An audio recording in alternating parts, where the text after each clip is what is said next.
दोस्तों एक बहुत ही बेहतरीन मूवी हमें देखने को मिली थी जिसका टाइटल था फॉरेस्ट गंप। जी हाँ दोस्तों, ये जो मूवी है इसका दूसरा पार्ट हमें देखने को मिलने वाला है। दोस्तों ये जो मूवी है हमें पहले एक तरह से फर्स्ट पार्ट हमें 1994 में देखने को मिला था और अब इसका दूसरा पार्ट देखने को मिलने वाला है। तो पूरी जानकारी मैं इस वीडियो के माध्यम से आपको बताऊंगा।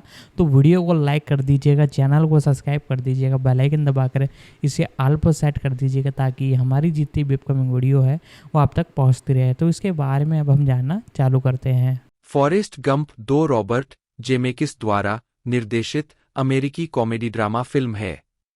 विंस्टन ग्रूम के 1986 के इसी नाम के उपन्यास का रूपांतरण फिल्म की पटकथा एरिक रोथ ने लिखी है। इसमें टॉम हैंक्स मुख्य भूमिका में है, जबकि Robin Wright, Gary Sinise, Michael T Williamson और सैली फील्ड मुख्य भूमिकाओं में है। फिल्म फॉरेस्ट गंप हैंक्स नामक एक अल्बामा व्यक्ति के जीवन और 20वीं सदी के संयुक्त राज्य अमेरिका में उसके अनुभवों का मुख्य फोटोग्राफी अगस्त और दिसंबर 1993 के बीच मुख्य रूप से जॉर्जिया, उत्तरी कैरोलिना और दक्षिण कैरोलिना में हुई। हैंक्स को संग्रहीत फुटेज में शामिल करने और अन्य दृश्यों को विकसित करने के लिए व्यापक दृश्य प्रभावों का उपयोग किया गया था। साउंड ट्रैक में फिल्म में देखे गए विभिन्न अवधियों को दर्शाते हुए गाने हैं। फॉरेस्ट गंप संयुक्त राज्य अमेरिका में 6 जुलाई 1994 को रिलीज हुई और जेमेकिस के निर्देशन, अभिनय, विशेषकर हैंक्स और सिनिस के दृश्य प्रभाव, संगीत और पटकथा के लिए इसे व्यापक आलोचनात्मक प्रशंसा मिली। फिल्म बॉक्स ऑफिस पर एक बड़ी सफलता थी। यह उस वर्ष संयुक्त राज्य अमेरिका में रिलीज हुई सबसे अधिक कमाई करने वाली फिल्म बन गई और अपने नाटकीय प्रदर्शन के दौरान दुनिया भर में $678.2 मिलियन से अधिक की कमाई की, जिससे यह द लायन किंग के बाद 1994 की दूसरी सबसे अधिक कमाई करने वाली फिल्म बन गई। साउंड ट्रैक की 12 मिलियन से अधिक प्रतियां बिकीं। फॉरेस्ट गंप ने 6 अकादमी पुरस्कार जीते।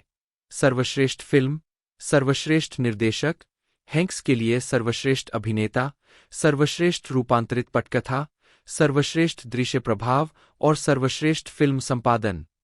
नायक और फिल्म के राजनीतिक प्रतीकवाद की विभिन्न व्याख्याएं की गई है।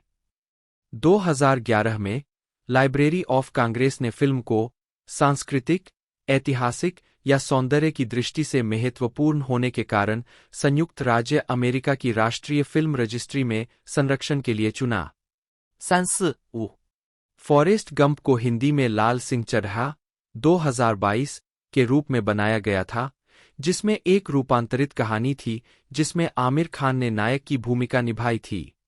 कथानक 1981 में जॉर्जिया के सवाना में एक बस स्टॉप पर फॉरेस्ट गंप नामक एक व्यक्ति अपने जीवन की कहानी उन अजनबियों को सुनाता है जो उसके बगल में एक बेंच पर बैठे हैं। 1951 में ग्रीनबो, अल्बामा में युवा फॉरेस्ट को एक टेढ़ी रियर को ठीक करने के लिए पैर के ब्रेसेस लगाए गए और वह ठीक से चलने में असमर्थ है। वह अपनी मां के साथ अकेला रहता है, जो अपने घर से बाहर एक बोर्डिंग हाउस चलाती है, जिसमें कई किराएदार आते हैं, जिनमें एक युवा एल्विस प्रेस्ली भी शामिल है, जो फॉरेस्ट के लिए गिटार बजाता है और अपने प्रदर्शन में फॉरेस्ट के झटकेदार नृत्य आंदोलनों को शामिल करता है। स्कूल के अपने पहले दिन फॉरेस्ट की मुलाकात जेनी करन नाम की एक लड़की से होती है और दोनों सबसे अच्छे दोस्त बन जाते हैं। फॉरेस्ट को अक्सर उसकी शारीरिक अक्षमता और कम बुद्धि के कारण परेशान किया जाता है। कई बदमाशों से भागते समय उसके पैर की पट्टियां टूट जाती है, जिससे पता चलता है कि फॉरेस्ट बहुत तेज धावक है। यह प्रतिभा अंततः उसे 1963 में अल्बामा विश्वविद्यालय में फुटबॉल छात्रवृत्ति प्राप्त करने की अनुमति देती है, जहां उसे बेयर ब्रायंट द्वारा प्रशिक्षित किया जाता है और वह गवर्नर जॉर्ज वालेस के stand in the school house door को देखता है, जिसके दौरान वह विवियन मेलोन जोन्स को एक गिरी हुई किताब लौटाता है। फॉरेस्ट एक शीर्ष किक रिटर्नर बन जाता है, उसे ऑल अमेरिकन टीम में नामित किया जाता है और व्हाइट हाउस में राष्ट्रपति जॉन एफ कैनेडी से मिलता है। 1966 में कॉलेज से स्नातक होने के बाद फॉरेस्ट अमेरिकी सेना में भर्ती हो जाता है। बुनियादी प्रशिक्षण के दौरान उसकी दोस्ती बेंजामिन बुफोर्ड बुब्बा ब्लू नामक एक साथी सैनिक से होती है, जो फॉरेस्ट को उनकी सेवा के बाद झींगा व्यवसाय में जाने के लिए मना लेता है। 1967 में उन्हें वियतनाम भेजा जाता है, जहां वे मेकांग डेल्टा क्षेत्र में 9वें इन्फेंट्री डिवीजन के साथ सेवा करते हैं। कई महीनों के नियमित ऑपरेशन के बाद गश्त के दौरान उनकी टुकड़ी पर घात लगाकर हमला किया जाता है और बुब्बा कार्रवाई में मारा जाता है। फॉरेस्ट कई घायल पल्टन साथियों को बचाता है, जिसमें उसका लेफ्टिनेंट डैन टेलर भी शामिल है, जो अपने दोनों पैर खो देता है, और राष्ट्रपति लिंडन बी जॉनसन द्वारा उसकी वीरता के लिए उसे मेडल ऑफ ऑनर से सम्मानित किया जाता है। युद्ध विरोधी march on the pentagon rally में फॉरेस्ट की मुलाकात एबी हॉफमैन से होती है और वह कुछ समय के लिए जेनी से फिर से मिलता है, जो हिप्पी जीवनशैली जी रही है। वह पिंगपोंग के लिए भी एक प्रतिभा विकसित करता है और एक खेल सेलिब्रिटी बन जाता है, क्योंकि वह पिंगपोंग कूटनीति में चीनी टीमों के खिलाफ प्रतिस्पर्धा करता है, जिससे उसे जॉन लेनन के साथ द डिक कैवेट शो में एक साक्षात्कार मिलता है, जिसने इमेजिन गीत को प्रभावित किया। वह 1971 के नए साल की पूर्व संध्या को न्यूयॉर्क शहर में डैन के साथ बिताता है, जो एक कटु अपंग बन गया है। फॉरेस्ट जल्द ही राष्ट्रपति रिचर्ड निक्सन से मिलता है और उसे वाटरगेट परिसर में रखा जाता है, जहां वह अनजाने में वाटरगेट कांड को उजागर करता है। सेना से छुट्टी मिलने के बाद फॉरेस्ट ग्रीनबो लौटता है और एक ऐसी कंपनी का समर्थन करता है जो पिंगपोंग पैडल बनाती है। वह अपनी कमाई का इस्तेमाल बयूला बाटरे में झींगा पकड़ने वाली नाव खरीदने में करता है और बुब्बा से किया अपना वादा पूरा करता है। डैन 1974 में फॉरेस्ट से जुड़ता है और शुरुआत में उन्हें थोड़ी सफलता मिलती है। जब उनकी नाव तूफान कार्मेन से बचने वाली एकमात्र नाव बन जाती है, तो वे भारी मात्रा में झींगा खींचते हैं और बुब्बा गंप झींगा कंपनी बनाते हैं, जिसके बाद डैन आखिरकार फॉरेस्ट को उसकी जान बचाने के लिए धन्यवाद देता है। फॉरेस्ट अपनी मां के पास घर लौटता है, क्योंकि उसकी मां कैंसर से मर जाती है। डैन एप्पल इंक में निवेश करता है और दोनों करोड़पति बन जाते हैं, लेकिन फॉरेस्ट अपनी कमाई समुदाय और बुब्बा के परिवार के साथ भी साझा करता है। 1976 में जेनी फॉरेस्ट के साथ रहने के लिए वापस आती है, सालों के बाल शोषण, ड्रग्स और वेश्यावृत्ति से उबरती है। कुछ समय बाद फॉरेस्ट उसे प्रपोज करता है।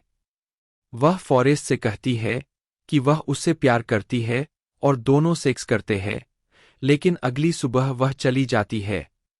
दिल टूट जाने के बाद फॉरेस्ट दौड़ने जाता है और अगले 3 साल एक अथक क्रॉस कंट्री मैराथन में बिताता है। ग्रीनबो लौटने से पहले फिर से मशहूर हो जाता है।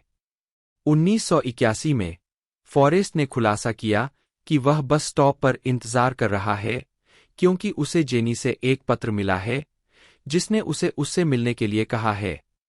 फॉरेस्ट आखिरकार जेनी से फिर से मिल जाता है, जो उसे अपने बेटे फॉरेस्ट गंप जूनियर से मिलवाती है। जेनी फॉरेस्ट को बताती है कि वह एक अज्ञात लाइलाज वायरस से बीमार है और तीनों ग्रीनबो वापस चले जाते हैं। जेनी और फॉरेस्ट आखिरकार शादी कर लेते हैं, लेकिन 1 साल बाद उसकी मौत हो जाती है। फिल्म फॉरेस्ट द्वारा अपने बेटे को स्कूल के पहले दिन विदा करने के साथ खत्म होती है। गालना तस्वीर के बीच में एक आदमी है जो कैमरे की तरफ देखकर मुस्कुरा रहा है। वह एक नीले रंग के टोकरे पर बैठा है और उसके हाथ उसके पैरों पर टिके हुए हैं। तस्वीर के बीच में एक आदमी कैमरे की तरफ देख रहा है। वह वियतनाम युद्ध के समय की सैन्य पोशाक पहने हुए है। 1993 में फिल्म के सेट पर टॉम हैंक्स और Gary Sinise. Tom Hanks forest Gump के रूप में कम उम्र में फॉरेस्ट को 75 के औसत से कम आईक्यू वाला माना जाता है। उसका चरित्र प्यारा है और वह अपने प्रियजनों और कर्तव्यों के प्रति समर्पण दिखाता है। चरित्र लक्षण उसे कई जीवन बदलने वाली स्थितियों में लाते हैं। इस दौरान वह अपने जीवन में कई ऐतिहासिक हस्तियों और घटनाओं का सामना करता है। हैंक्स ने the Birth of a Nation scene में नाथन बेडफोर्ड फॉरेस्ट की भूमिका भी निभाई है। माइकल कॉनर हम्फ्रीज युवा फॉरेस्ट गंप के रूप में। हैंक्स ने साक्षात्कारों में खुलासा किया कि माइकल से अपने उच्चारण की नकल करवाने के बजाय उन्होंने माइकल के अद्वितीय दक्षिणी उच्चारण को पुराने चरित्र के उच्चारण में शामिल किया। रॉबिन राइट जेनी करन के रूप में। फॉरेस्ट की बचपन की दोस्त जिसके साथ वह तुरंत प्यार में पड़ जाता है और जीवन भर प्यार करना कभी बंद नहीं करता। अपने कड़वे, विधुर पिता के हाथों बाल यौन शोषण की शिकार, जेनी फॉरेस्ट से अलग राह पर चल पड़ती है, एक आत्मविनाशकारी जीवन जीती है और 1960 के दशक में कैलिफोर्निया में हिप्पी आंदोलन का हिस्सा बन जाती है और उसके बाद 1970 के दशक में डिकेड की सेक्स और ड्रग संस्कृति का हिस्सा बन जाती है। वह वयस्कता में कई बार फॉरेस्ट के जीवन में फिर से प्रवेश करती है। जेनी अंततः जॉर्जिया के सवाना में एक वेट्रेस बन जाती है, जहां वह अपने और फॉरेस्ट के बेटे, फॉरेस्ट जूनियर के साथ एक अपार्टमेंट में रहती है। वे अंततः शादी कर लेते हैं, लेकिन जल्द ही एक अज्ञात बीमारी के कारण जटिलताओं से उसकी मृत्यु हो जाती है।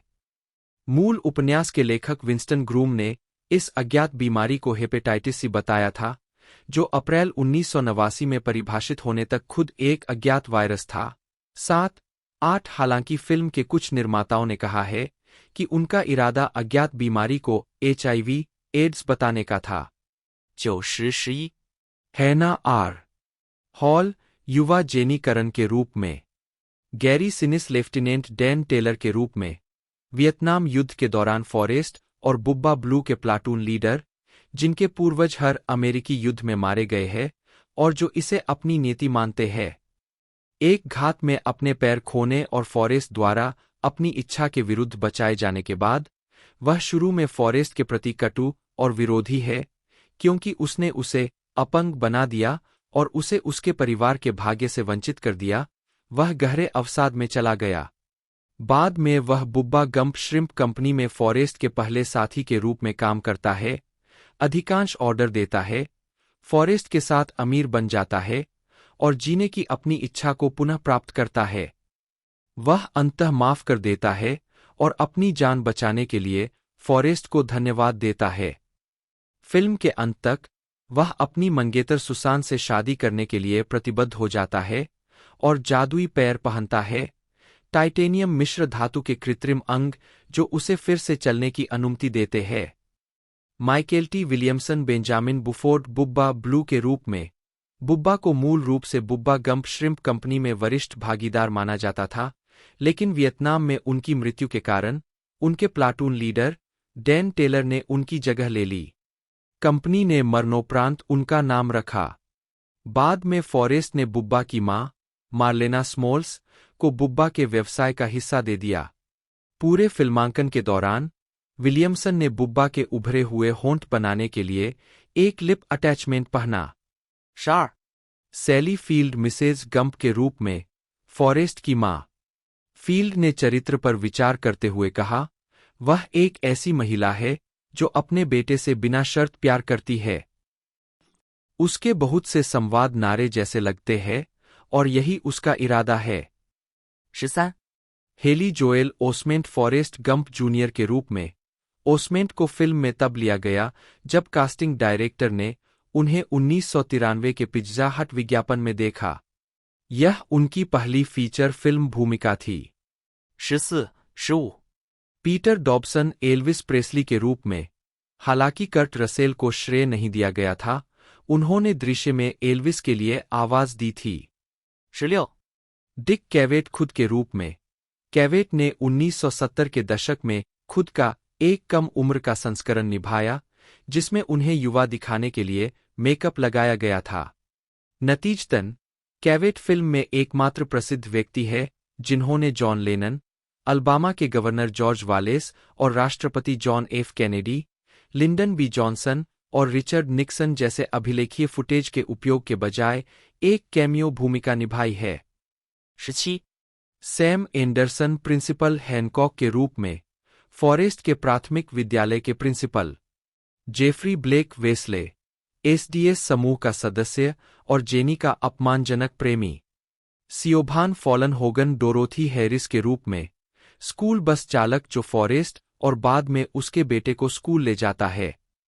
Sonny Shroyer, coach Paul, Bear Bryant, Grant L Bush, Michael Jace, Conor Kennelly और Teddy Lane junior Black Panthers के रूप में।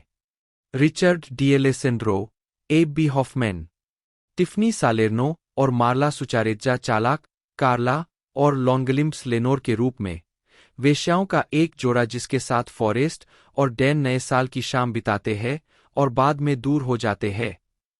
पादन, प्री प्रोडक्शन और स्क्रिप्ट। मुख्य लेख, फॉरेस्ट गंप, उपन्यास। लेखक एरिक रोथ ने पुस्तक से काफी हद तक दूरी बना ली है। हमने पुस्तक के दो तत्वों को उलट दिया है, जिससे प्रेम कहानी प्राथमिक और शानदार रोमांच गौण हो गए हैं। साथ ही पुस्तक फिल्म की तुलना में अधिक निंदनीय और ठंडी है। फिल्म में गंप एक पूरी तरह से सभ्य चरित्र है, जो हमेशा अपनी बात पर खरा उतरता है। उसका कोई एजेंडा नहीं है और जेनी, उसकी माँ और भगवान के अलावा किसी भी चीज के बारे में उसकी कोई राय नहीं है। निर्देशक रॉबर्ट जेमेकिस, 20। यह फिल्म विंस्टन ग्रूम के 1986 के उपन्यास पर आधारित है। दोनों ही फॉरेस्ट गंप के चरित्र पर केंद्रित है। हालांकि फिल्म मुख्य रूप से उपन्यास के पहले 11 अध्यायों पर ध्यान केंद्रित करती है, फिर उपन्यास के अंत तक जाती है, जिसमें बुब्बा गंप श्रिम्प कंपनी की स्थापना और फॉरेस्ट जूनियर के साथ मुलाकात शामिल है।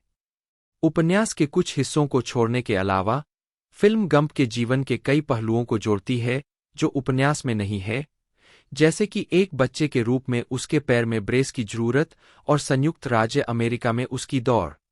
21। उपन्यास से गंप का मुख्य चरित्र और व्यक्तित्व भी बदल गया है। अन्य बातों के अलावा उनका फिल्मी चरित्र कम विद्वान है। उपन्यास में विश्वविद्यालय में फुटबॉल खेलते समय वह शिल्प और जिम में असफल हो जाता है, लेकिन एक उन्नत भौतिकी कक्षा में पूर्ण अंक प्राप्त करता है, जिसमें उसे अपने कोच द्वारा कॉलेज की आवश्यकताओं को पूरा करने के लिए नामांकित किया जाता है। 21। उपन्यास में गंप को एक अंतरिक्ष यात्री, एक पेशेवर पहलवान और एक शतरंज खिलाड़ी के रूप में भी दिखाया गया है। 21। पुस्तक के प्रकाशन से पहले ही इसके अनुकूलन को लेकर बोली युद्ध चल रहा था, जिसमें वेंडी फिनरमैन और स्टीव टिश ने वार्नर ब्रदर्स के साथ मिलकर इसे हासिल कर लिया, जहां फिनरमैन के पति मार्क कैंटन प्रोडक्शन के अध्यक्ष थे। 22। ग्रूम को $5 लाख का भुगतान किया गया और उन्होंने पटकथा के पहले 3 ड्राफ्ट भी लिखे, जो उपन्यास की घटनाओं के करीब थे। 23। रेन मैन द्वारा एक विद्वान की कहानी बताए जाने के बाद वार्नर की तस्वीर में रुचि खत्म हो गई और 1990 तक परियोजना में बदलाव आ गया। फिनरमैन ने कोलंबिया पिक्चर्स से संपर्क किया, जिसने इसे अस्वीकार कर दिया। 24। जबकि स्क्रिप्ट को फिर से लिखने के लिए एरिक रोथ को काम पर रखा। रोथ और फिनरमैन ने यह सुनिश्चित करने के लिए ग्रूम के संपर्क में। 23। रोथ ने 1992 में एक पटकथा प्रस्तुत की, जो पैरामाउंट पिक्चर्स की अध्यक्ष शेरी लैसिंग को इतनी पसंद आई कि उन्होंने इस परियोजना को अपने स्टूडियो में लाया, जिसने एग्जीक्यूटिव डिसीजन की पटकथा के बदले वार्नर से अधिकार हासिल कर लिए। 25-26। इवान रीटमैन, पेनी मार्शल और टेरी गिलियम ने रॉबर्ट जेमेकिस को काम पर रखने से पहले इस परियोजना को पारित कर दिया। 27, 28, 26 बैरी सोननफेल्ड को फिल्म से जोड़ा गया था, लेकिन उन्होंने एडम्स फैमिली वैल्यूज का निर्देशन छोड़ दिया। 29 रलाई, जॉन ट्रावोल्टा शीर्षक भूमिका निभाने के लिए मूल पसंद थे और उन्होंने कहा कि भूमिका को पारित करना एक गलती थी। 30, 31, 32 बिल मरे, चेवी चेस और मैथ्यू ब्रोड्रिक को भी भूमिका के लिए विचार किया गया था। 33 शॉन पेन ने एक साक्षात्कार में कहा था कि वह भूमिका के लिए दूसरी पसंद थे, लेकिन बाद में उन्होंने 2001 की फिल्म आई एम सैम में एक विकलांगता वाले चरित्र को चित्रित किया। हैंक्स ने खुलासा किया कि उन्होंने स्क्रिप्ट पढ़ने के 1.5 घंटे बाद फिल्म साइन की। 34 वह शुरू में फॉरेस्ट के स्पष्ट दक्षिणी उच्चारण को कम करना चाहते थे, लेकिन अंततः निर्देशक रॉबर्ट जेमेकिस ने उन्हें उपन्यास में जोर देकर भारी उच्चारण को चित्रित करने के लिए राजी किया। 34 हैंक्स ने यह भी कहा कि भूमिका निभाने का तरीका सीखने के लिए उन्हें अनुपयोगी फुटेज तैयार करने में 3 दिन लगे। 35 विंस्टन ग्रूम, जिन्होंने मूल उपन्यास लिखा था, ने फिल्म का वर्णन इस प्रकार किया है कि इसमें उस चरित्र की कच्ची धार को हटा दिया गया है जिसे उन्होंने जॉन गुडमैन द्वारा निभाए जाने की कल्पना की थी। 36 इसके अतिरिक्त टॉम के छोटे भाई जिम हैंक्स फिल्म में उन दृश्यों के लिए उनके डबल है जब फॉरेस्ट अमेरिका में दौड़ता है। 37 टॉम की बेटी एलिजाबेथ हैंक्स फिल्म में स्कूल बस में उस लड़की के रूप में दिखाई देती है जो युवा फॉरेस्ट को अपने बगल में बैठने से मना कर देती है। 38 जो पेस्की को लेफ्टिनेंट डैन टेलर की भूमिका के लिए माना गया था, जो अंततः गैरी सिनिस को दी गई थी। 39 सिनिस ने वियतनाम के दिग्गजों, कुछ उनकी पत्नी के परिवार के, वियतनाम में सेवा करने से लौटने के दौरान जो संघर्ष कर रहे थे, उससे प्रेरणा ली। 40 डेविड एलन ग्रायर, आइस क्यूब और डेव चैपल। 41 चैपल, जिन्होंने कहा था कि उन्हें लगता है कि यह फिल्म असफल होगी, ने बताया कि उन्हें यह भूमिका न लेने का पछतावा है। हैंक्स को चैपल की भूमिका न मिलने की निराशा का एहसास था और उन्होंने भविष्य की फिल्म में उनके साथ काम करने पर सहमति जताई, जो अंततः यू हैव गॉट मेल बन गई। 41 रैपर टुपैक शकूर ने भी ऑडिशन दिया। 43 फिल्माने फिल्म में गंप द्वारा इस्तेमाल की गई झींगा पकड़ने वाली नाव। फिल्मांकन अगस्त 1993 में शुरू हुआ और उसी वर्ष दिसंबर में समाप्त हुआ। 44 हालांकि फिल्म का अधिकांश भाग अल्बामा में सेट है, फिल्मांकन मुख्य रूप से ब्यूफोर्ट, दक्षिण कैरोलिना के आसपास और साथ ही तटीय वर्जीनिया और उत्तरी कैरोलिना के कुछ हिस्सों में हुआ। 34 जिसमें ग्रैंडफादर माउंटेन के पास ब्लू रिज पार्कवे पर एक रनिंग शॉट भी शामिल है, जहां सड़क का एक हिस्सा बाद में फॉरेस्ट गंप कर्व के रूप में जाना जाने लगा। 46 ग्रीनबो के काल्पनिक शहर के डाउनटाउन हिस्से को वर्नविले, दक्षिण कैरोलिना में फिल्माया गया था। 47 आग के दौरान वियतनाम से गुजरने वाले फॉरेस्ट के दृश्य को हंटिंग आइलैंड स्टेट पार्क और फ्रिप आइलैंड, दक्षिण कैरोलिना में फिल्माया गया था। गंप परिवार के घर का सेट दक्षिण कैरोलिना के येमासी के पास कॉम्बाही नदी के किनारे बनाया गया था और पास की जमीन का इस्तेमाल करन के घर के साथ साथ वियतनाम के कुछ दृश्यों को फिल्माने के लिए किया गया था। 49 वियतनाम के दृश्यों को बेहतर बनाने के लिए 20 से अधिक पामेटो के पेड़ लगाए गए थे। 49 फॉरेस्ट गंप ने जॉर्जिया के सवाना में चिप्पेवा स्क्वायर के उत्तरी किनारे पर एक बस स्टॉप बेंच पर बैठकर अपनी जीवन की कहानी सुनाई। सवाना क्षेत्र में और उसके आसपास अन्य दृश्य भी फिल्माए गए थे, जिसमें ब्यूफोर्ट में Richard V. Woods Memorial Bridge पर एक दौड़ता हुआ शॉट शामिल था, जब प्रेस द्वारा उनका साक्षात्कार लिया जा रहा था, और सवाना में वेस्ट बे स्ट्रीट पर 4-9 कॉलेज परिसर के अधिकांश दृश्य लॉस एंजिल्स में दक्षिणी कैलिफोर्निया विश्वविद्यालय में फिल्माए अतिरिक्त दृश्य एरिजोना, यूटा के मॉन्यूमेंट वैली और मोंटाना के ग्लेशियर नेशनल पार्क में फिल्माए गए। दृश्य प्रभाव black and white film screenshot में मुख्य पात्र बाईं ओर दूसरे व्यक्ति, राष्ट्रपति कैनेडी, अभिनेता जेड गिलिन द्वारा आवाज दी गई, की ओर देख रहा है, जो दाईं ओर है। कैनेडी मुस्कुरा रहे हैं और अपनी बाईं ओर देख रहे हैं। पृष्ठभूमि में कई आदमी अलग अलग दिशाओं में देख रहे हैं और उनमें से एक कैमरा तान रहा है। राष्ट्रपति कैनेडी के साथ गंप विभिन्न ऐतिहासिक हस्तियों और घटनाओं के साथ हेनक्स को अभिलेखीय फुटेज में शामिल करने के लिए विभिन्न प्रकार के दृश्य प्रभावों का उपयोग किया गया था। केन राल्स्टन और इंडस्ट्रियल लाइट एंड मैजिक की उनकी टीम फिल्म के दृश्य प्रभावों के लिए जिम्मेदार थी। सीजीआई तकनीकों का उपयोग करके गंप को मृत व्यक्तियों से मिलते हुए और उनसे हाथ मिलाते हुए चित्रित करना संभव था।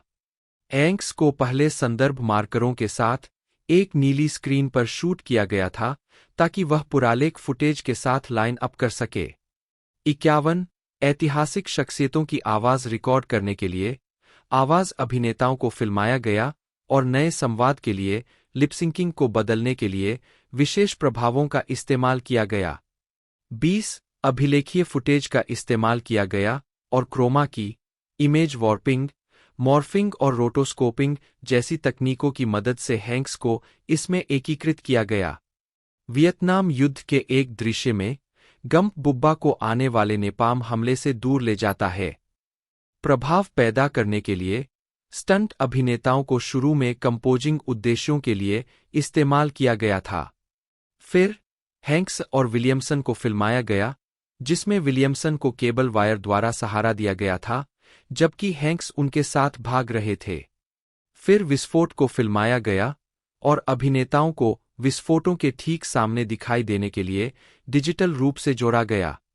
जेट फाइटर्स और नेपाम कनस्तरों को भी सीजीआई द्वारा जोड़ा गया था। उषा अभिनेता गैरी सिनिस के पैरों को हटाने के लिए उनके किरदार के पैरों को काटने के बाद उनके पैरों को नीले कपड़े से लपेटा गया था, जिससे बाद में रोटोपेंट टीम के लिए हर एक फ्रेम से उनके पैरों को रंगना आसान हो गया। एक बिंदु पर व्हील चेयर पर खुद को ऊपर उठाते समय उनके पैरों का उपयोग सहारे के लिए किया जाता है। उषसा वह दृश्य जहां फॉरेस्ट वाशिंगटन डीसी में लिंकन मेमोरियल और रिफ्लेक्टिंग पूल में एक शांति रैली में जेनी को देखता है। लोगों की बड़ी भीड़ बनाने के लिए दृश्य प्रभावों की आवश्यकता थी। 2 दिनों के फिल्मांकन में लगभग 1500 एक्स्ट्रा का उपयोग किया गया। 54 प्रत्येक क्रमिक टेक में एक्स्ट्रा को पुनर्व्यवस्थित किया गया और कैमरे से दूर एक अलग चतुर्थांश में ले जाया गया। कंप्यूटर की मदद से एक्स्ट्रा को कई 100,000 लोगों की भीड़ बनाने के लिए गुना किया गया। स्वागत। बॉक्स ऑफिस 55 मिलियन डॉलर के बजट पर निर्मित फॉरेस्ट गंप ने अपने शुरुआती सप्ताहांत में संयुक्त राज्य अमेरिका और कनाडा में 1595 सिनेमाघरों में 24,450, 602 की कमाई की।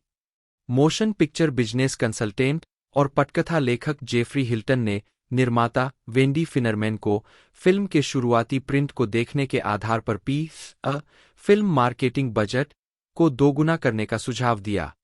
उनकी सलाह के अनुरूप बजट तुरंत बढ़ा दिया गया। अपने शुरुआती सप्ताहांत में फिल्म ने यूएस बॉक्स ऑफिस पर पहला स्थान हासिल किया, द लायन किंग को थोड़े से अंतर से हराया, जो रिलीज के चौथे सप्ताह में थी। 55 रिलीज के पहले 12 हफ्तों तक फिल्म यूएस बॉक्स ऑफिस पर शीर्ष 3 में रही। 56 जनवरी 1995 में जब इसकी सकल कमाई $300 मिलियन हो गई, तब पैरामाउंट ने संयुक्त राज्य अमेरिका में फिल्म को रिलीज से हटा दिया और यह $305 मिलियन के साथ द लायन किंग के बाद साल की दूसरी सबसे ज्यादा कमाई करने वाली फिल्म थी। 57 अकादमी पुरस्कार नामांकन की घोषणा के बाद फिल्म को 17 फरवरी 1995 को फिर से जारी किया गया था। 59,100 सिनेमाघरों में फिर से जारी होने के बाद फिल्म ने संयुक्त राज्य अमेरिका और कनाडा में अतिरिक्त $29 मिलियन की कमाई की, जिससे इसकी कुल कमाई $329.7 मिलियन हो गई, जिससे यह उस समय केवल ईटी द एक्स्ट्राटेरेस्ट्रियल और जुरासिक पार्क के पीछे तीसरी सबसे ज्यादा कमाई करने वाली फिल्म बन गई। 56, 60, 61 फॉरेस्ट गंप ने पैरामाउंट की सबसे ज्यादा कमाई करने वाली फिल्म होने का रिकॉर्ड तब तक रखा जब तक कि 3 साल बाद 1997 में टाइटैनिक ने इसे नहीं ले लिया। हालांकि यह पैरामाउंट द्वारा पूरी तरह से वितरित सबसे ज्यादा कमाई करने वाली फिल्म बनी रही जब तक कि 13 साल बाद 2007 में श्रेक द थर्ड ने इसे पीछे नहीं छोड़ दिया। 62 अंततः यह घरेलू स्तर पर 1990 के दशक की चौथी सबसे ज्यादा कमाई करने वाली फिल्म के रूप में समाप्त हुई। 63 12 वर्षों तक यह टॉम हैंक्स अभिनीत सबसे ज्यादा कमाई करने वाली फिल्म बनी रही। इसे 2006 में द दा विंची कोड ने पीछे छोड़ दिया। 64 बॉक्स ऑफिस मोजो का अनुमान है कि फिल्म ने अपने शुरुआती नाट्य प्रदर्शन में अमेरिका और कनाडा में 78.5 मिलियन से अधिक टिकट बेचे। 65 फिल्म को $250 मिलियन को पार करने में 66 दिन लगे और यह बॉक्स ऑफिस प्राप्तियों रिलीज के समय में $100 मिलियन, $200 मिलियन और $300 मिलियन को पार करने वाली सबसे तेज कमाई करने वाली पैरामाउंट फिल्म थी। 66, 67, 68 पुनर्मुद्रण के बाद फिल्म की कुल प्राप्तियां अमेरिका और कनाडा में 330, 252, 182 और अंतर्राष्ट्रीय बाजारों में 347, 693, 217 है, जो दुनिया भर में कुल 677, 945, 399 है। ऐसे राजस्व के साथ भी फिल्म को सफल विफलता के रूप में जाना जाता था। वितरकों और प्रदर्शकों की उच्च फीस के कारण पैरामाउंट का घाटा $62 मिलियन पर पहुंच गया, जिससे अधिकारियों को बेहतर सौदों की आवश्यकता का एहसास हुआ। 69 इसे हॉलीवुड अकाउंटिंग से भी जोड़ा गया है, जहां लाभ के बंटवारे को कम करने के लिए खर्चों को बढ़ा-चढ़ाकर पेश किया जाता है। 70 आलोचनात्मक स्वीकार्यता। समीक्षा एग्रीगेटर वेबसाइट रॉटन टोमाटोज पर 157 आलोचकों की 76% समीक्षाएं सकारात्मक है, जिनकी औसत रेटिंग 7.90 है। वेबसाइट की आम सहमति कहती है, टॉम हैंक्स का कठोर ईमानदार प्रदर्शन फॉरेस्ट गंप को तब भी ईमानदार बनाए रखता है जब वह अमेरिकी इतिहास के साथ बहुत ज्यादा उलझ जाता है, जिससे विवादास्पद ज्ञान लेकिन निर्विवाद दिल की एक सनकी यात्रा बनती है। 71 वेबसाइट मेटाक्रिटिक पर फिल्म ने मुख्यधारा के आलोचकों द्वारा 20 समीक्षाओं के आधार पर 100 में से 82 की रेटिंग अर्जित की, जो सार्वभौमिक प्रशंसा को दर्शाता है। 72 सिनेमास्कोर द्वारा सर्वेक्षण किए गए दर्शकों ने फिल्म को एक दुर्लभ A+ ग्रेड दिया। 73 कहानी की कई आलोचकों ने सराहना की। शिकागो सन-टाइम्स के रोजर एबर्ट ने लिखा, मैं इससे पहले कभी किसी फिल्म में फॉरेस्ट गंप जैसा कोई व्यक्ति नहीं मिला, और इस मामले में मैंने कभी भी फॉरेस्ट गंप जैसी फिल्म नहीं देखी। उसका वर्णन करने का कोई भी प्रयास फिल्म को उससे कहीं अधिक पारंपरिक बनाने का जोखिम उठाएगा, लेकिन मुझे कोशिश करने दीजिए। मुझे लगता है कि यह एक कॉमेडी है, या शायद एक नाटक, या एक सपना। एरिक रोथ की पटकथा में आधुनिक कथा साहित्य की जटिलता है। प्रदर्शन कॉमेडी और उदासी के बीच एक शानदार संतुलन है, जो बड़ी हंसी और शांत सच्चाई से भरपूर कहानी है। क्या जादुई फिल्म है। 74 वैरायटी के टॉड मैकार्थी ने लिखा कि फिल्म सभी स्तरों पर बहुत अच्छी तरह से बनाई गई है और एक महाकाव्य पृष्ठभूमि के खिलाफ एक आकर्षक हल्के स्पर्श के साथ एक अंतरंग, यहां तक कि नाजुक कहानी होने की कठिन उपलब्धि को प्रबंधित करती है। 75 इसके विपरीत द न्यू यॉर्कर के एंथनी लेन ने फिल्म को गर्मजोशी, समझदारी और नरक के समान थकाऊ कहा। 76 एंटरटेनमेंट वीकली के ओवेन ग्लीबरमैन ने कहा कि यह फिल्म सरल, उथली और नीरस थी और पिछले कुछ दशकों के कोलाहल को एक आभासी वास्तविकता थीम पार्क में बदल देती है। डिज्नी के अमेरिका का एक बेबी बूमर संस्करण। 77 गंप की तुलना काल्पनिक चरित्र हकलबेरी फिन के साथ साथ अमेरिकी राजनेताओं रोनाल्ड रीगन, पैट बुकानन और बिल क्लिंटन से की जाती है। 78, 79, 80, 81 पीटर चोमो लिखते हैं कि गंप एक सामाजिक मध्यस्थ और विभाजित समय में मोचन के एजेंट के रूप में कार्य करता है। 82 रोलिंग स्टोन के पीटर ट्रेवर्स ने गंप को वह सब कुछ कहा जो हम अमेरिकी चरित्र में प्रशंसा करते हैं, ईमानदार, बहादुर और सोने के दिल के साथ वफादार। 83 न्यूयॉर्क टाइम्स के समीक्षक जेनेट मसलिन ने गंप को एक खोखला आदमी कहा, जो अपनी आनंदमय अज्ञानता में आत्मप्रशंसक है, जिसे बिल्कुल कुछ नहीं के अवतार के रूप में गर्मजोशी से गले लगाया गया है। 84 पालो ऑल्टो वीकली के मार्क विंसेंटी ने 85 ब्रूस काविन और गेराल्ड मास्ट की फिल्म इतिहास पर पाठ्यपुस्तक में लिखा है कि फॉरेस्ट गंप की मनता ग्लैमराइज्ड नॉस्टेल्जिया का एक रूपक थी, जिसमें उन्होंने एक खाली स्लेट का प्रतिनिधित्व किया था, जिस पर बेबी बूमर पीढ़ी ने उन घटनाओं की अपनी यादों को पेश किया था। 86 पुनर्मूल्यांकन। 2004 में एंटरटेनमेंट वीकली ने लिखा, अरबों डॉलर कमाने और ऑस्कर जीतने के करीब एक दशक बाद रॉबर्ट जेमेकिस की 20वीं सदी के अमेरिका के लिए की गई यह कविता अभी भी सिनेमा की रेत पर खींची गई सबसे स्पष्ट रेखाओं में से एक का प्रतिनिधित्व करती है। आधे लोग इसे पॉप मेलोड्रामा के एक कृत्रिम टुकड़े के रूप में देखते हैं, जबकि बाकी सभी इसे चॉकलेट के डिब्बे की तरह मीठा मानते हैं। 87 2015 में हॉलीवुड रिपोर्टर ने सैकड़ों अकादमी सदस्यों से मतदान किया और उनसे पिछले विवादास्पद निर्णयों पर फिर से मतदान करने के लिए कहा।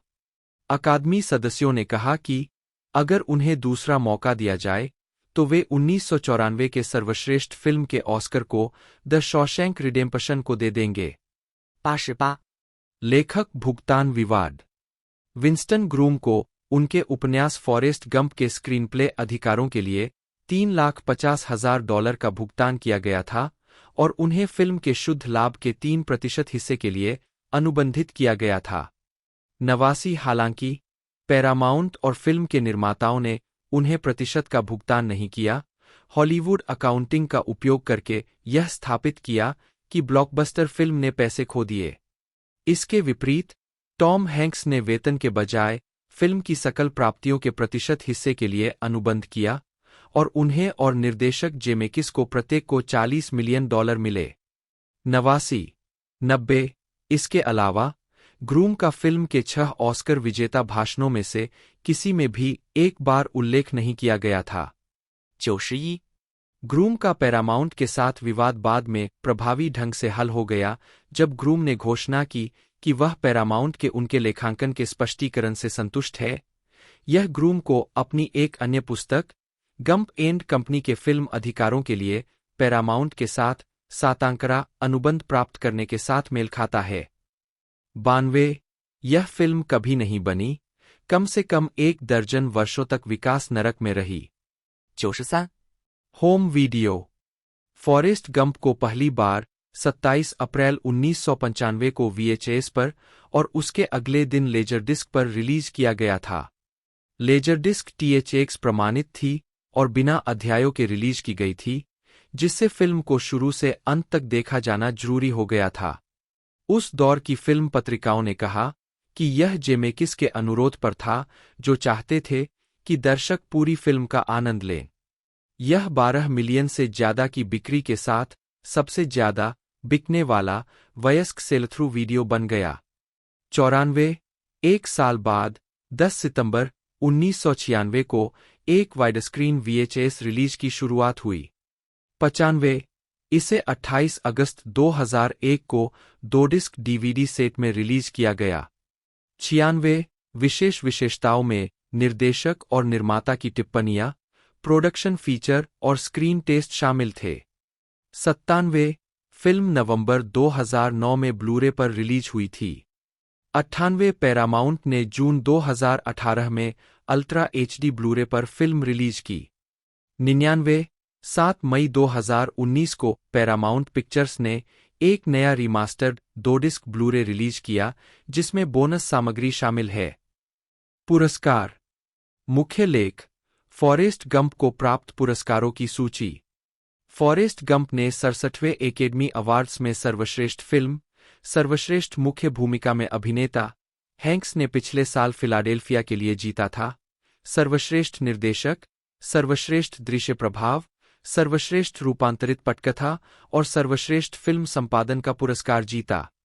फिल्म को 7 गोल्डन ग्लोब पुरस्कारों के लिए नामांकित किया गया था, जिनमें से 3 में फिल्म ने जीत हासिल की। सर्वश्रेष्ठ अभिनेता, मोशन पिक्चर ड्रामा, सर्वश्रेष्ठ निर्देशक, मोशन पिक्चर और सर्वश्रेष्ठ मोशन पिक्चर ड्रामा।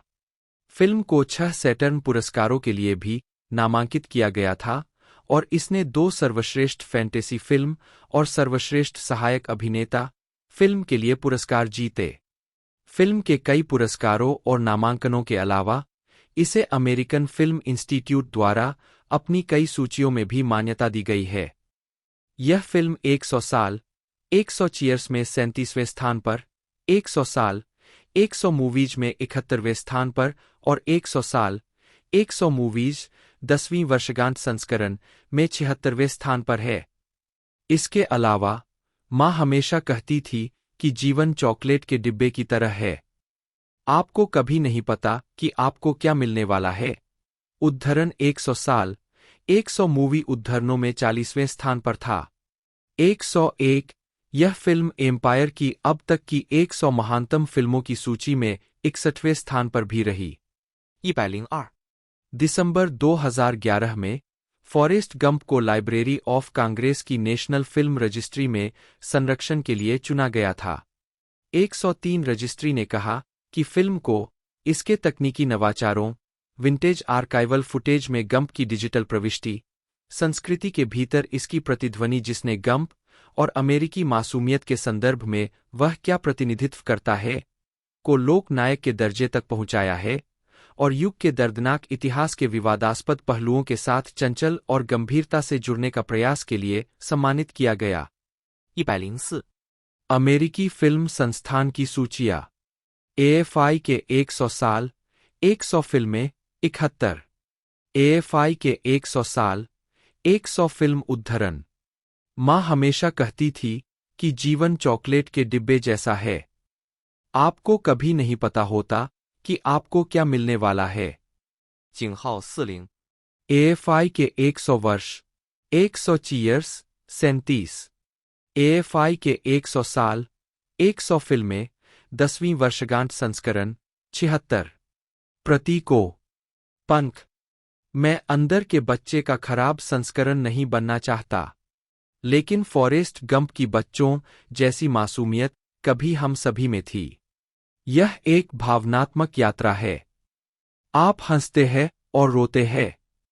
यह वही करता है जो फिल्मों से अपेक्षित है, आपको जीवित महसूस कराना। निर्माता वेंडी फिनरमैन 80। फिल्म की शुरुआत और समापन पर मौजूद पंख के लिए कई व्याख्याएं सुझाई गई है। द न्यूयॉर्क टाइम्स की साराह लायल ने पंख के बारे में कई सुझावों पर ध्यान दिया। क्या सफेद पंख असहनीय हल्केपन का प्रतीक है? फॉरेस्ट गंप की क्षीण बुद्धि। अनुभव की यादृच्छिकता। 105 हैंक्स ने पंख की व्याख्या इस प्रकार की: हमारा भाग्य केवल इस बात से परिभाषित होता है कि हम अपने जीवन में आने वाले आकस्मिक तत्वों से कैसे निपटते हैं, और यह पंख के आने का एक प्रकार का अवतार है।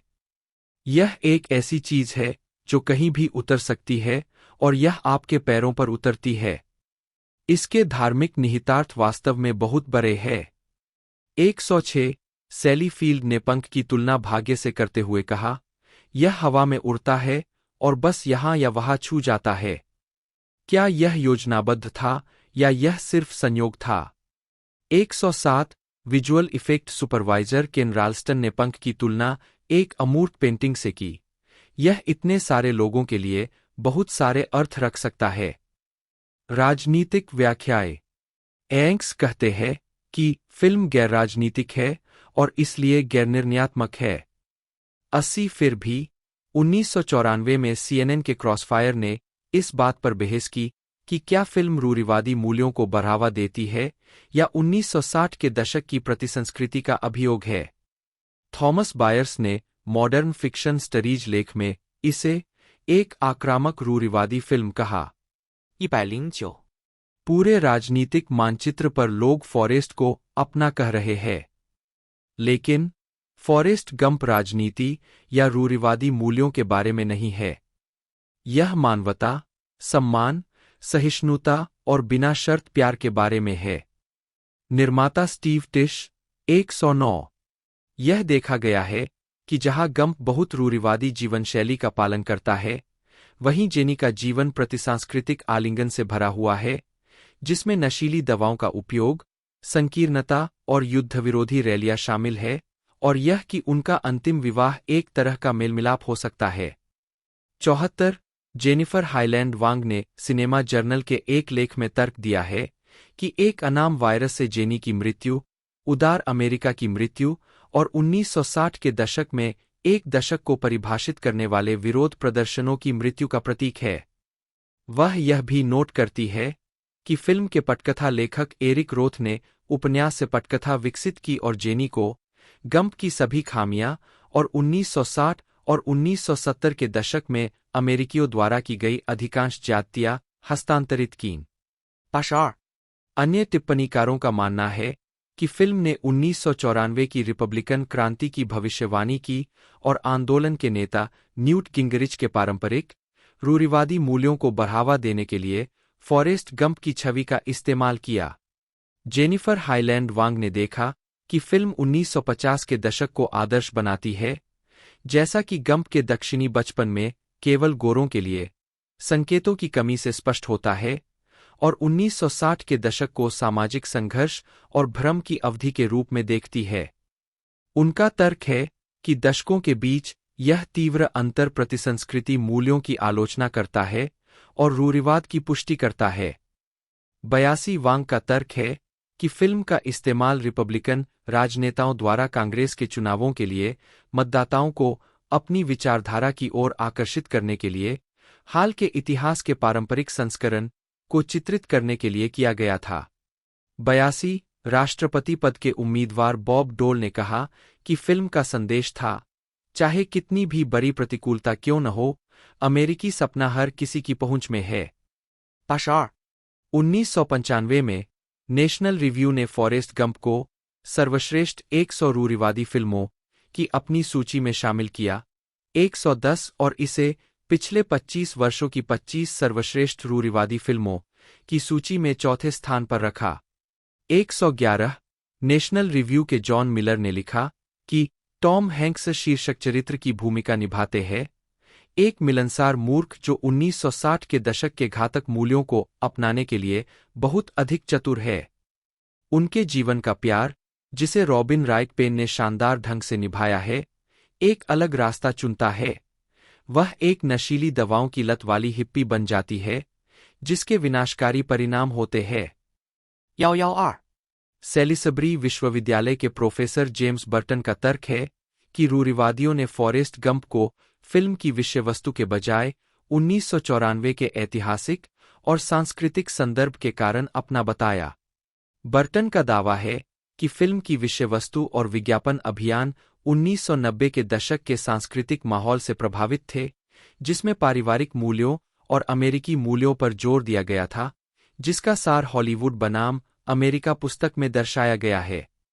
उनका दावा है कि इस माहौल ने फिल्म की गैर-राजनीतिक प्रकृति को प्रभावित किया, जिसने कई अलग-अलग राजनीतिक व्याख्याओं को अनुमति दी। 113。 कुछ टिप्पणीकार फॉरेस्ट गंप की रूढ़िवादी व्याख्याओं को अमेरिकी संस्कृति में विडंबना की मृत्यु के संकेत के रूप में देखते हैं। विवियन सोबचैक ने नोट किया कि फिल्म का हास्य और विडंबना दर्शकों के ऐतिहासिक ज्ञान की धारणा पर निर्भर करती है। 113。 वियतनाम झड़प। हालांकि यह संभवतः एक मनगढ़ंत कहानी है, लेकिन वह दृश्य जहां फॉरेस्ट गंप को नितंबों में गोली लगती है, संभवतः अभिनेता ली मार्विन को श्रद्धांजलि देने के लिए किया गया था, जो द्वितीय विश्व युद्ध के दौरान एक सैनिक के रूप में 18 जून 1944 को साइपन की लड़ाई में मशीन गन की गोली से नितंबों में घायल हो गए थे। उनकी साइटिक तंत्रिका कट गई थी। 114। Soundtrack. मुख्य लेख: Forrest Gump, the soundtrack और Forrest Gump original motion picture score. Film के 32 गानों वाला साउंड ट्रैक 6 जुलाई 1994 को जारी किया गया था। एलन सिल्वेस्ट्री के मूल स्कोर के थीमों के एक लंबे सूट को छोड़कर सभी गाने पहले जारी किए गए हैं। फिल्म में दिखाए गए कलाकारों में Elvis Presley, Bob Dylan, Hank Williams, Creedence Clearwater Revival, Aretha Franklin, Lynyrd Skynyrd, Three Dog Night, the Byrds, the Beach Boys, the Jimi Hendrix Experience, the Doors, Canned Heat, Harry Nilsson, the Mamas and the Papas, the Doobie Brothers, Simon and Garfunkel, Bob Seger, Randy Newman, Willie Nelson, Fleetwood Mac, KC and the Sunshine Band और Buffalo Springfield शामिल है। Sound track के संकलन पर विचार करते हुए संगीत निर्माता जोएल सिल ने कहा, हम बहुत पहचानने योग्य सामग्री चाहते थे जो समय अवधि को इंगित करे, फिर भी हम सिनेमाई रूप से जो हो रहा था उसमें हस्तक्षेप नहीं करना चाहते थे। 115 फिल्म और 2 डिस्क एल्बम में अमेरिकी कलाकारों द्वारा प्रस्तुत 1950 से 1980 के दशक के विभिन्न प्रकार के संगीत है। सिल के अनुसार जेमेकिस ने यह अनुरोध किया क्योंकि उन्हें लगा कि अमेरिकी संगीत ही एकमात्र ऐसा संगीत है जिसे फॉरेस्ट खरीदेंगे। उन्होंने आगे कहा, वहां मौजूद सभी सामग्री अमेरिकी है। बॉब जेमेकिस को इस बारे में दृढ़ता से महसूस हुआ। उन्हें लगा कि फॉरेस्ट अमेरिकी के अलावा कुछ भी नहीं खरीदेंगे।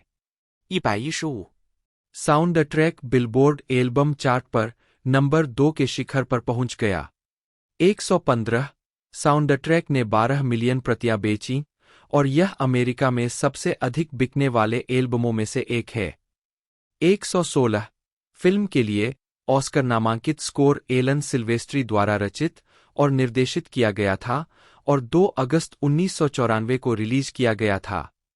रूपांतरों उपन्यासगलीकरी मुख्य लेख गंप एंड कंपनी।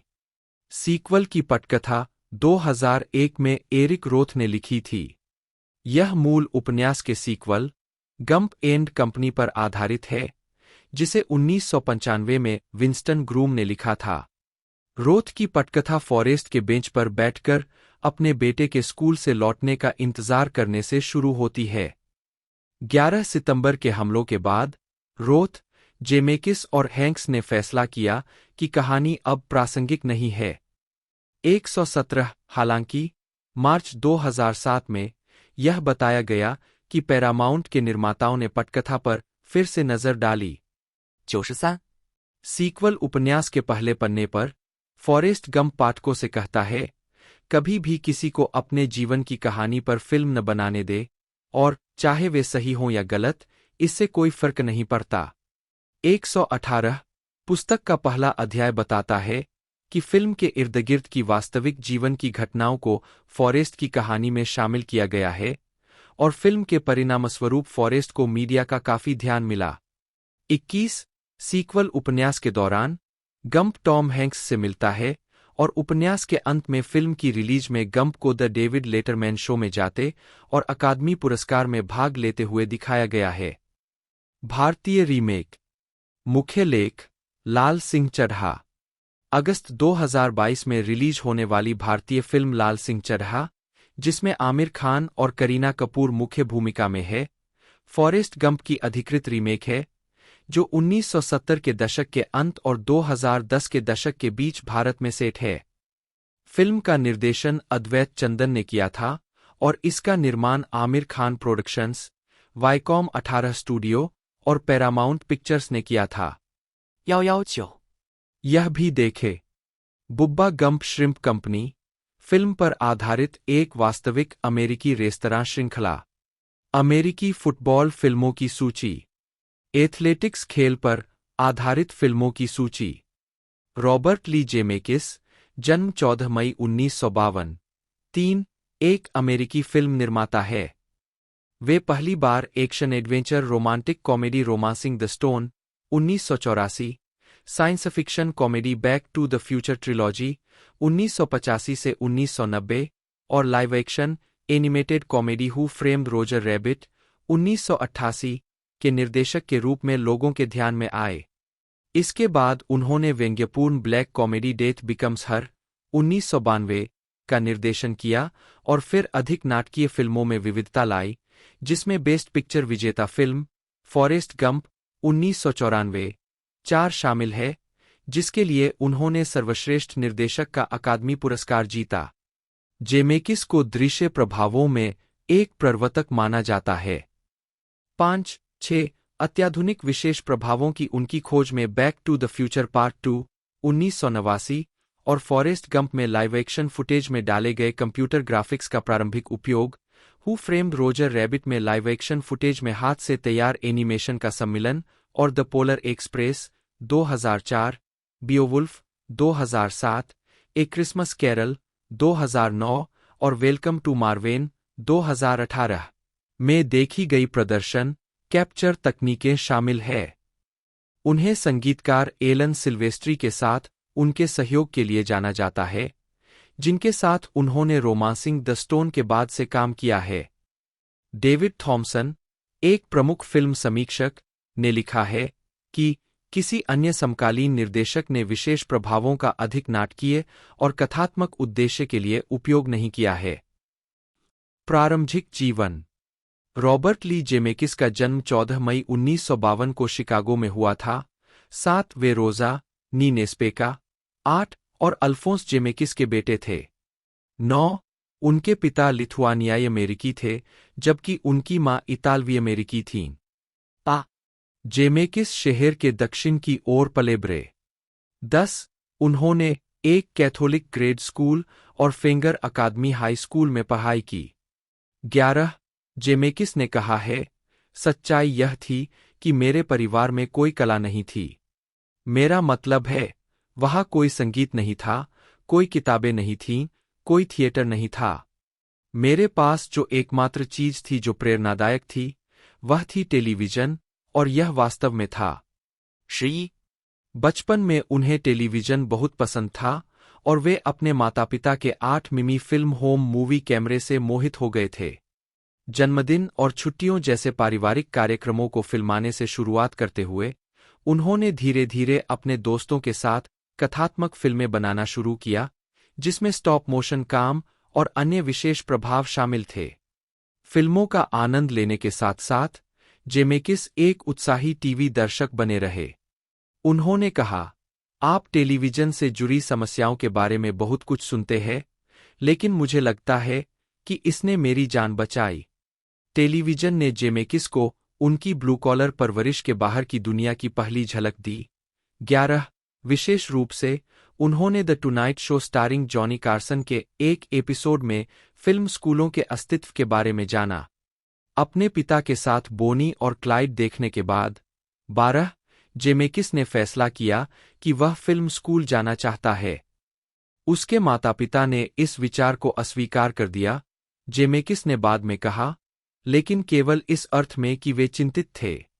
मेरे परिवार और मेरे दोस्तों और जिस दुनिया में मैं बड़ा हुआ, उसके लिए यह एक ऐसा सपना था जो वास्तव में असंभव था। मेरे माता-पिता वहां बैठते और कहते, क्या तुम नहीं देखते कि तुम कहां से आए हो? तुम एक फिल्म निर्देशक नहीं बन सकते। मुझे लगता है कि शायद मुझे लगा कि मुझे उनके बावजूद भी कुछ करना था। आजीविका. शिक्षा और प्रारंभिक फिल्में 1969 से 1979। जेमेकिस ने सबसे पहले डेकाल्ब, इलिनोइस में उत्तरी इलिनोइस विश्वविद्यालय में भाग लिया और गर्मियों की छुट्टी के दौरान शिकागो में एनबीसी न्यूज के लिए एक फिल्म कटर के रूप में फिल्म में शुरुआती अनुभव प्राप्त किया।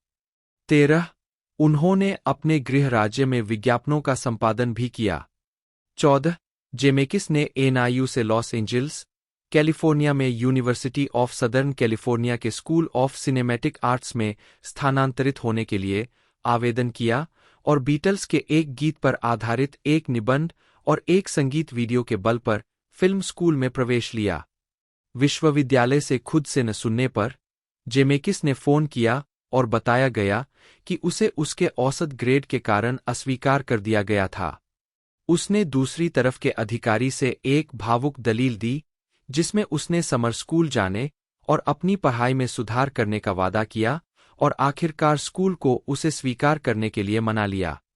उस साल की शरद ऋतु में यूएससी में पहुंचने पर जेमेकिस को एक ऐसे कार्यक्रम का सामना करना पड़ा जो उनके शब्दों में हिप्पियों के एक समूह से बना था और जिसे विश्वविद्यालय द्वारा शर्मिंदगी माना जाता था। कक्षाएं कठिन थीं। प्रोफेसर लगातार इस बात पर जोर देते थे कि फिल्म व्यवसाय कितना कठिन है।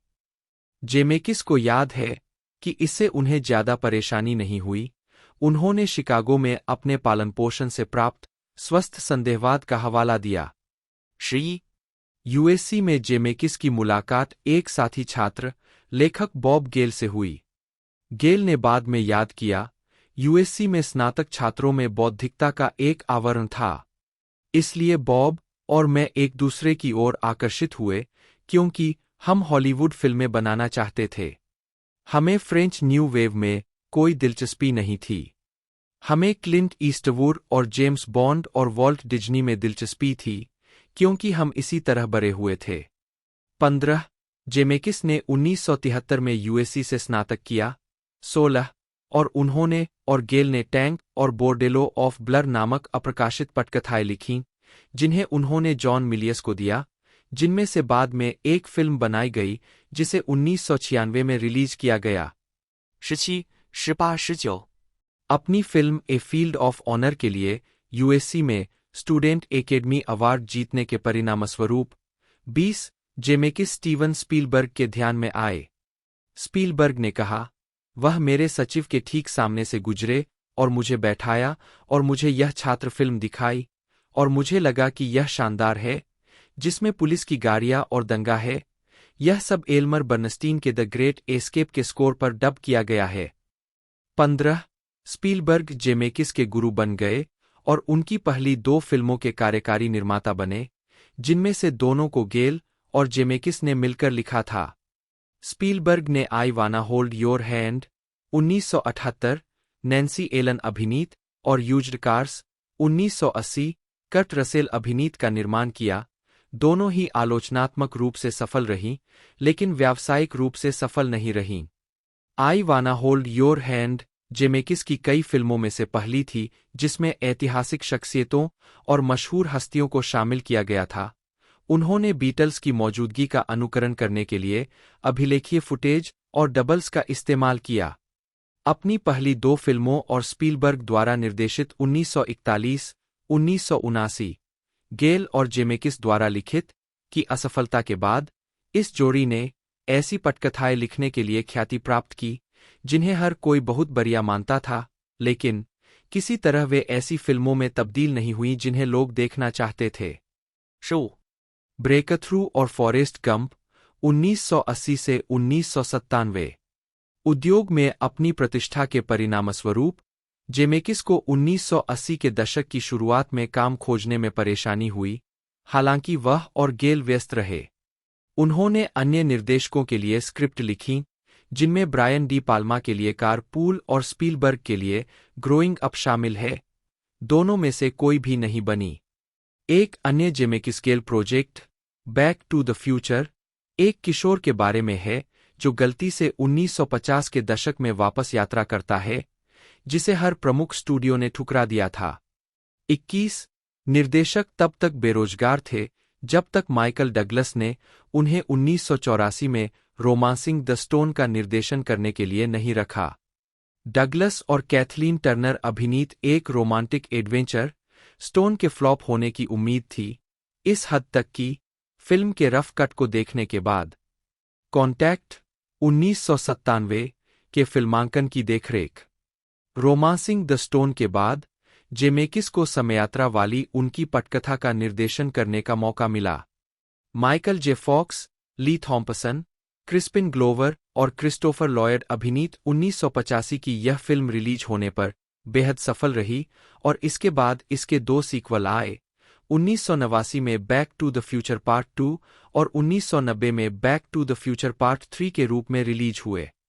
Back to the Future sequel release होने से पहले जेमेकिस ने डिज्नी के साथ मिलकर एक और फिल्म का निर्देशन किया, 1940 के दशक की रहस्यमयी film who Framed Roger rabbit, जिसमें पारंपरिक एनिमेशन और लाइव एक्शन का संयोजन था। इसका $70 मिलियन का बजट इसे उस समय तक बनी सबसे महंगी फिल्मों में से एक बना दिया। फिल्म वित्तीय और आलोचनात्मक दोनों तरह से सफल रही और इसने 3 अकादमी पुरस्कार जीते। 1990 में जब जेमेकिस से पूछा गया कि क्या वह गैरहास्य फिल्में बनाना चाहेंगे, तो उन्होंने कहा, मैं सब कुछ करने में सक्षम होना चाहूंगा। हालांकि अभी मैं कुछ भी ऐसा करने के लिए बहुत बेचैन हूं जो वास्तव में मजेदार न हो। 21、1992 में जेमेकिस ने ब्लैक कॉमेडी डेथ बिकम्स हर का निर्देशन किया, जिसमें मेरिल स्ट्रीप, गोल्डी हॉर्न और ब्रूस विलिस ने अभिनय किया। हालांकि उनकी अगली फिल्म में कुछ हास्य तत्व होने वाले थे, यह जेमेकिस की नाटकीय तत्वों वाली पहली फिल्म थी और यह उनकी अब तक की सबसे बड़ी व्यावसायिक सफलता फॉरेस्ट गंप भी थी। शीर्षक भूमिका में टॉम हैंक्स द्वारा अभिनीत फॉरेस्ट गंप कम आईक्यू वाले एक व्यक्ति की कहानी बताती है जो अनजाने में 20वीं सदी की कुछ प्रमुख घटनाओं में भाग लेता है, प्यार में पड़ जाता है और इस प्रक्रिया में कई प्रमुख ऐतिहासिक हस्तियों के साथ बातचीत करता है। फिल्म ने दुनिया भर में $677 मिलियन की कमाई की और 1994 की सबसे ज्यादा कमाई करने वाली यूएस फिल्म बन गई। इसने 6 एकेडमी अवार्ड जीते। 22, 23, 1997 में जेमेकिस ने कॉन्टैक्ट का निर्देशन किया, जो कार्ल सागन के 1985 के इसी नाम के उपन्यास पर आधारित एक लंबे समय से चल रही परियोजना थी।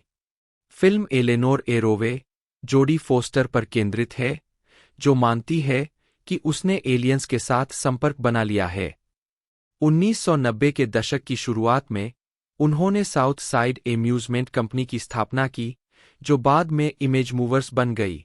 तो दोस्तों 23 जून 2001 से के अंदर इसे OTT पर भी रिलीज़ कर दिया गया था। इसे नेटफ्लिक्स पर उतार दिया गया है, वरना पहले ये हमें 23 जुलाई 1994 को देखने को मिली थी सिनेमाघरों में, और 6 जुलाई 1994 को संयुक्त राज्य अमेरिका के साथ इंडिया में भी लॉन्च कर दी गई थी। और उस समय इसकी लेंथ 142 मिनट थी और इसका जो बजट था वो 55 मिलियन का था। और 55 मिलियन के बजट में उस दौर के अंदर 55 मिलियन भी बहुत भारी रकम थी। और उसने जो कलेक्शन दिया वो 680 मिलियन के तकरीबन दिया, जो कि इस मूवी से लगभग 10 से 12 गुना ज़्यादा है। और मूवी सुपर डुपर हिट रही थी उस दौर के अंदर, और हैवी प्रॉफिट के साथ ये एक जैसे हमें देखने को मिली थी। फिर ये OTT प्लेटफॉर्म नेटफ्लिक्स पर हमें देखने को मिल रही है, अभी आप जाकर प्रेजेंट टाइम पर देख सकते हो। बाकी अपकमिंग पार्ट हमें जल्द देखने को मिलने वाला है। ऐसी अपडेट जानने के लिए चैनल को सब्सक्राइब जरूर कीजिएगा। मिलते हैं अगले वीडियो में।